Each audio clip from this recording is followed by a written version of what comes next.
on the track, but on the road, we like the speed, we don't like burdens like carrying stuff. But actually, if you take another perspective, right, trail running can be also fun. You also can help you learn more stuff about the body and also help you improve in your road running. Right. So that's why I gain from trail running. You'll be surprised how far a little bit of resilience and grit can get you through. So even though in a race you might be feeling absolutely at your lowest, you feel like you can't go on, if you just keep pushing around the corner, you might be surprised to get the second win. And just like in life, when you're in a really dark spot. So my mind was that actually this time around I'm not racing for myself. Right. I do for my own adventure exploration, but this time around it's for Singapore. So I decided to do all my best for this race and not to do any real. Get to meet my idol. Yes! That's why I'm asking you this question. A lot of pressure feeling from behind, but the flag kind of keep you going because you don't want to lose places, you want to do the best for the country. So yeah, I think unforgettable experience. Switch back, and I knew she told me, say that go and chase everyone at the downhill. I just tell myself I couldn't do anything but just keep running all the way down, even though I was having a side stitch at the switchback, but I just.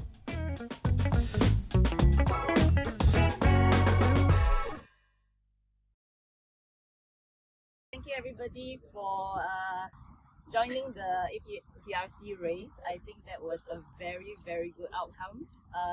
The ladies came in top 5 and the guys came in top 6.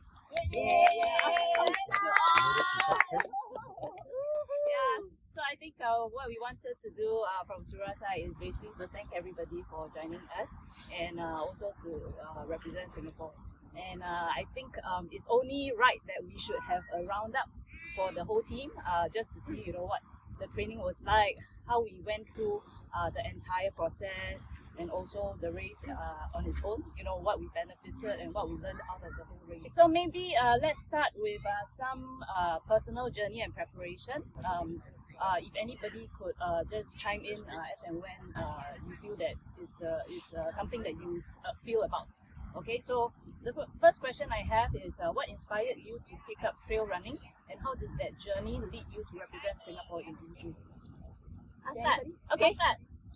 So it's actually a very a privilege and an honor for me, especially because I have been trail running for past 10 years. I think I'm one of the first pioneers in this field, and I actually see the sport grow. So it's actually quite heartening to see how we used to be only a couple of us, and now there's such a big group, and not just us but the whole community when Sura brings the whole group over. I think it's really, really nice, and I'm really very happy. So being a part of this is really very memorable for me. That's great. Yeah. Thank you. Maybe also then let's move on to another question. How do you, maybe Annie, if I could share with you, how do you prepare for the competition, both physically and mentally? Prior to APTRC, I was already preparing for UTMB. So that itself kind of set a good base for me to work on the distance, the elevation, and of course the nutrition aspect of it. So right after the UTMB, I have barely left with about 1.5 months ago. I wasn't really very worried about it because of the big base. But what I specifically worked on because of APTRC's demand and the intensity of the whole trail, I spent a lot of time on hill hits. I did a lot more on tempo because I want to make sure I can increase my VO2 max if I can. And I also specifically worked on taking a lot more gel because all the teams like saying that maybe we should try it, and I did that. I think last but not least, I did a simulated run, meaning to say that for this distance, this kind of elevation, if I push, how much I can go, so that I roughly gauge how I could potentially perform in the race. Right. So those are the things that I have actually very specific right after the UTMB. So I guess UTMB was a good prep for you. Oh yeah, definitely. I mean, that one was another different piece, but definitely gave me the huge base for me. Right, that's good. Okay, and maybe another question is, were there any specific training routines or techniques that help you perform your best in reduced terrain? So basically, during I don't know how Korea terrain is because Right. it's my first time Right. going. So during the race, you encounter a lot of stairs, which is continuously like 1 km, 2 km, which is very long, and it's repeated. So the things that you see is always repeated, and you will lost focus at some point of time. So the most important thing what I've learned during the race is, and what I can advise other people is, when you see the stairs, right, you just don't look at one point. You have to switch up and down, up and down, up and down, to stay your focus and then for the further steps. Then other than that, I think the natural balance that you need to train, but I think for guys it's easier because in big activity you have the balance coming. So there's a lot of blocks you have to jump, so you will be a lot more efficient if you can pinpoint around 3 to 4 steps away. So rather than many steps. Maybe for me, I have the benefit of hindsight because I did Handpicked last Yes. year, right? So I kind of know the terrain, and when I ran up Busan, it's like deja vu. I knew where it is. But I would say for that kind of terrain, right? If you have done races like Trans Lantau, right, it's quite similar. So Hong Kong trails could be a good proxy if you have not been to Korea, specifically Jeju.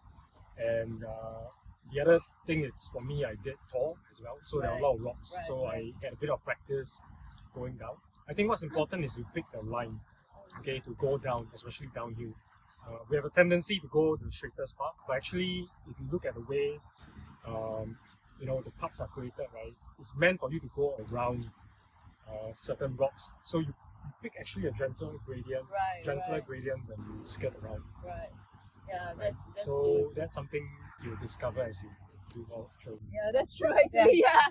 I was totally baffled by the rocks. Yeah, I was really like what you mentioned. I was just looking at one spot rather than having a survey. Yeah. Looking at what are the order. So we tend to see, okay, this is the straightest line. We'll go down. I'll go slowly because it's steep. Right. But actually, if you skirt around, you can continuously run using small step higher cadence. Right. Yeah. And I was following behind a Japanese lady runner as well, who was really fearless. So I pick up a lot from her. Right. Just trying to chase her down. Right? So you can see that very small step, high cadence, and picking a line, right, that's runnable. Okay. Wow. Okay, so maybe let's come to Joy. Yeah. Can you describe the moment you stepped onto the start line? What was going through your mind? Going through my mind was that actually this time around I'm not racing for myself. Right. I do for my own adventure exploration, but this time around is for Singapore. So I decided to do all my best for this race and not to do any real opportunities. And you did. Yeah. You're the first girl to do that. Yeah. So that's the thing. So all the way I try to run as fast as I can to try to see if there's anybody in front of me, and then I want to chase whoever is in front to just go for it because I need somebody as a goal to keep me forward and just keep running as much as I can. Right. That's good. Yeah. And I know that you also had some injury before. Yeah. And this injury from Dragonback, but Dragonback taught me a lot that actually for ladies who want to do through running, don't be afraid to fall down. Right. Just prepare to plan ahead, even if you fall. Make sure that you don't injure your face. Most important. Very important. Okay. Yeah, then maybe moving on, what was the most challenging part of the race for you and how do you overcome it? I wasn't sure, going to this race I had pretty modest expectations, just didn't want to finish last, to be honest. Hey, that's my line. Sorry, I just did that. No, I had just done a 100 miler a little bit less than a week before, and I was still very much in recovery mode, so I wasn't sure how the body would hold up. Surprisingly, once the adrenaline kicked in and you realize, you remember you're running for your international jersey, the flag, the legs held up pretty well until the last climb and descent, and then they started to threaten to cramp, not full on cramps yet, and that's when I knew I had to kind of back off the effort. So it was this trying to, at the same time, there's all these runners coming just behind us. I was with Chester. Right. And we had to continue pushing to make sure we didn't lose our place. So it's this fine, thin red line where you're trying to balance pushing to your most without completely blowing up and Right. cramping. Right. So that was probably the most challenging part of the race. Yeah, so I guess what you say makes sense, and that I thought was really interesting in the sense that how the team actually worked together. So I remember hearing a couple of discussions or some reviews from you guys about working together. Yeah. So I think if let's say you could just let us know what exactly was the spark, or what were the points where you felt that okay, I think it's time for me to take it on for the team.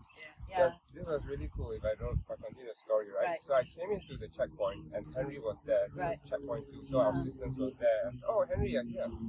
And then less than a minute later, Chester comes streaming in. So there's Right. 3 Singaporean male runners in the checkpoint at the same time. Right. Go Henry, go! Go!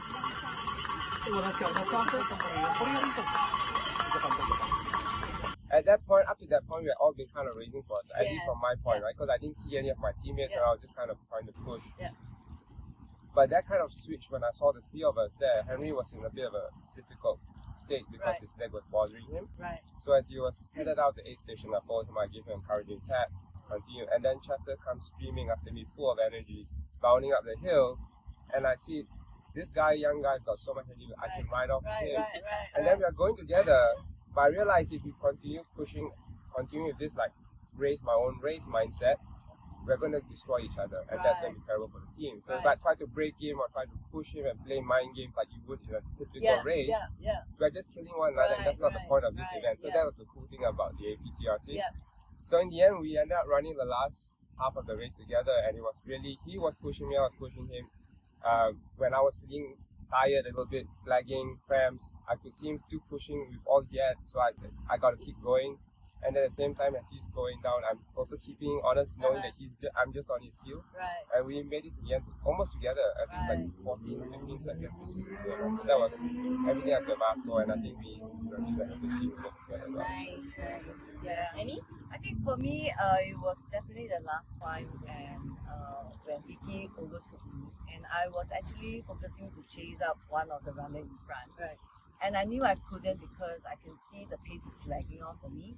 So I told Vicky, I said, Vicky, keep going, because I think you can continue to go, and maybe you can cut 1 or 2 more. And then she turned back and said that don't give up. We have to go and chase. When we go down, we have to chase all the way down. Right. So it was actually quite nice in the sense that we're working together, in the sense that, not so much of,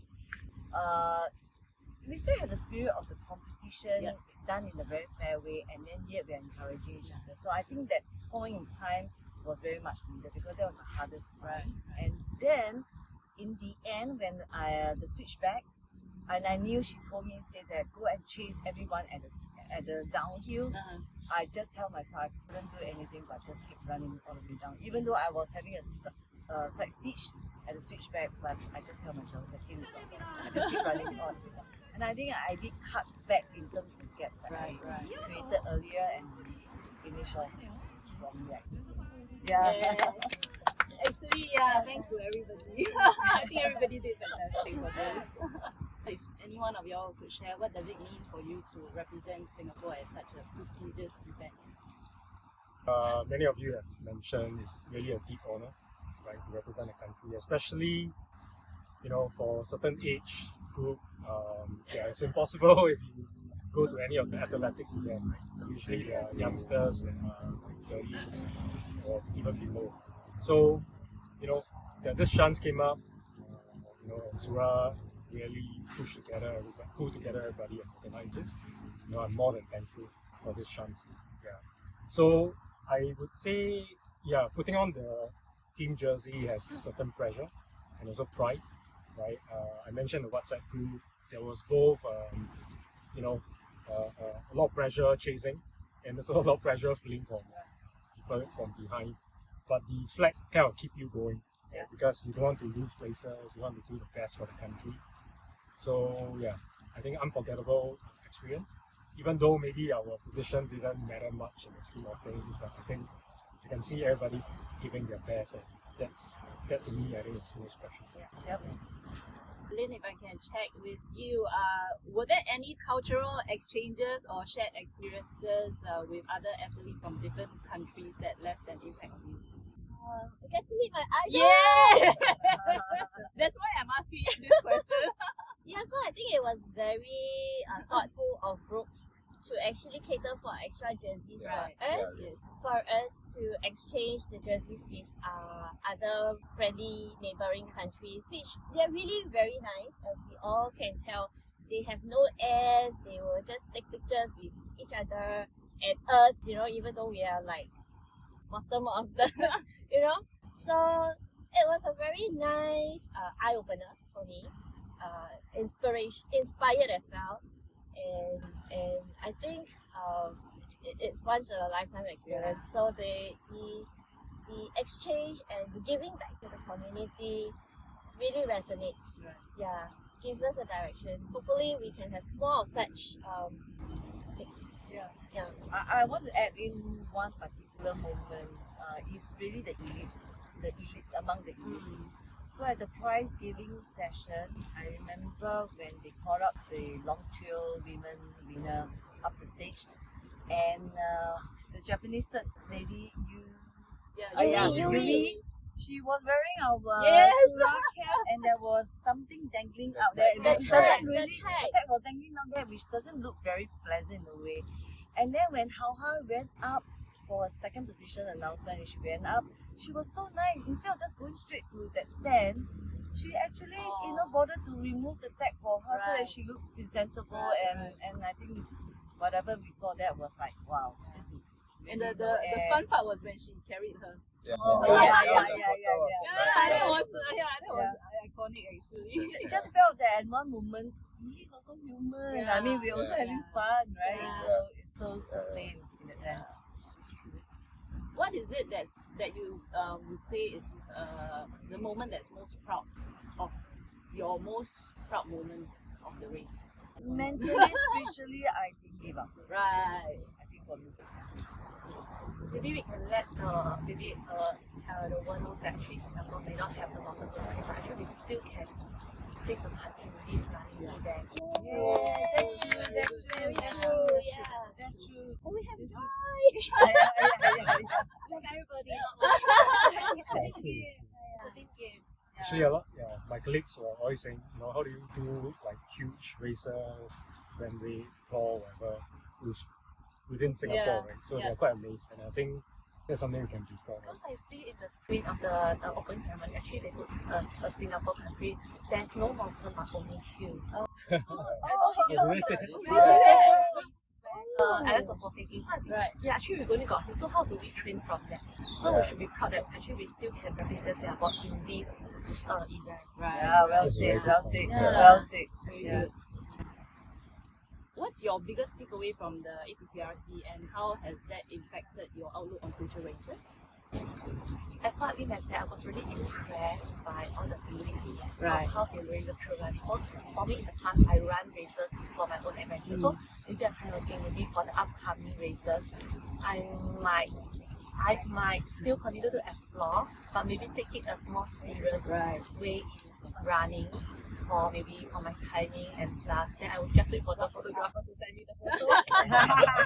Which we are still waiting now. You know what you should do? You should wear the team jersey. Then you have the pressure. Right? In Singapore, maybe you run faster. Really pressured me that I really cannot stop to take picture in case somebody found that he cannot, so affect the timing. So really wearing this team really plays a part in going for the Thanks, Nick Tao. Thanks, Brooks.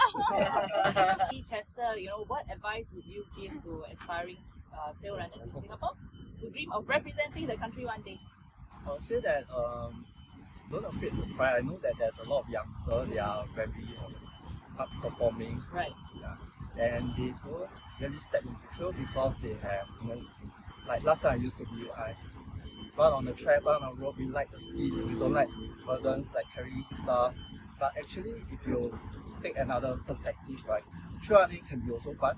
You also can help you learn more stuff about the body.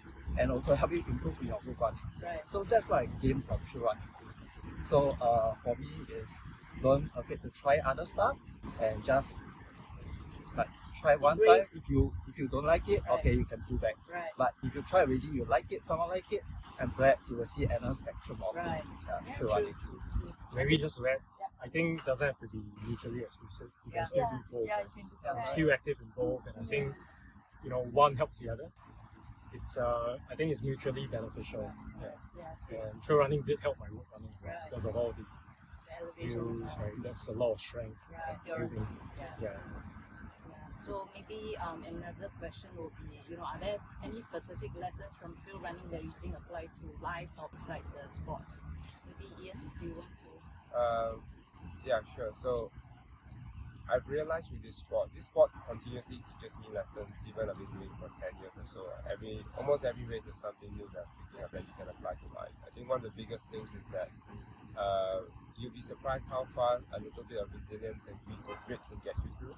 So even though in a race you might be feeling absolutely at your lowest, you feel like you can't go on. If you just keep pushing around the corner, you might be surprised to get the second win. Right, And just yeah. like in life, when you're in a really dark spot, unfortunately, there's sometimes people who choose to stop living or stop finding a reason to live. But if you keep pushing on, very often there's a lot of good stuff and blessings just around the corner. If you are willing to open up your eyes a little bit bigger and see. It's just that positivity and pushing forward. Yeah, never giving up. Yeah. Okay, so maybe this will be for everybody. What's next for you in trail running, and do you have any goals or races that you are going to be, looking forward in 2025? We'll see that right now I am looking at my A race next year at TBS. Okay. Grand Slam.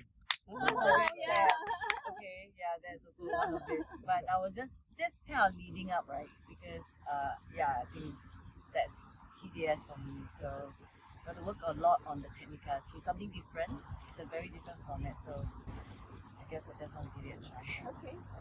And Lip? She's my 偶像. Following in her footsteps, so I do have Grand Slam coming up.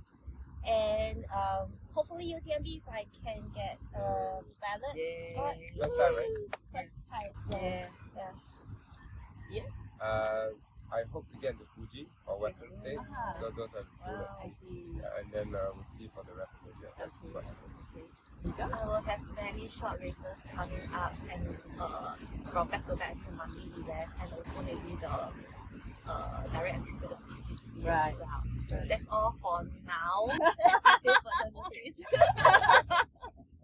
Tester? And I would say that I'll look forward to represent Singapore again. The elephant in the room.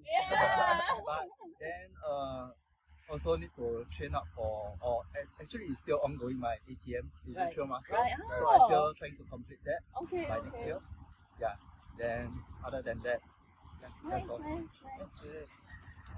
For me, it's going to be a bit of a switch. When I started trail running in July 2022, I started with 100 km, and it was my sweet spot.